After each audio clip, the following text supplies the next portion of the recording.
In the contract of sale, it asked me for a finance date. What does that mean and what date should I put in there? Okay, this is an interesting one because since the Banking Royal Commission of last year, the requirement for the banks to do their searches and approve their finance has actually lengthened. So now we would typically recommend, if a buyer has got their pre-approval, they've done everything they needed prior to going to contract, 21 days is a minimum.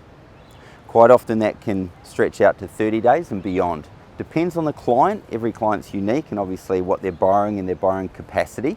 What we have found though is that the banks are really forensically investigating people's spending habits. So they want to know that the property is affordable and that they can service that loan without getting themselves into any financial issues. So 21 days as a lower baseline, 30 plus if people haven't got all their papers and returns organised for the bank. Yeah, cool. So if I say get towards the end of that date to 21 days or 28 days, whatever it is, what are my options if I'm running out of time? Okay, well, you've got a few options available to you. If the bank have given you a firm no, then you can choose to go and find another bank or financial institution that may lend on that property.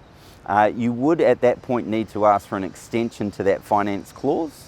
And that is really up to the seller if they feel that you're obviously a good candidate to buy the property, and we feel strongly enough that you've got the capacity to service the loan and get that loan approved. So then you'd go out and you'd obviously approach the broker and ask them to find other avenues to finance it.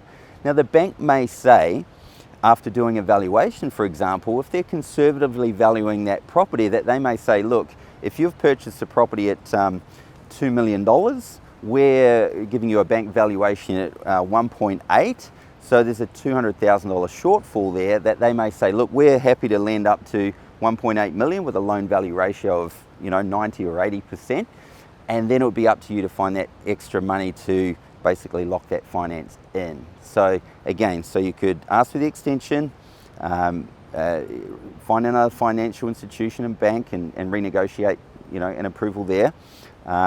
You could terminate the contract. At that point in time, you're quite within your rights to use that finance clause to exit the contract and terminate, and that won't be at any cost to yourself. You'll get the deposit paid and refunded back to you in full, and then the matter is at an end.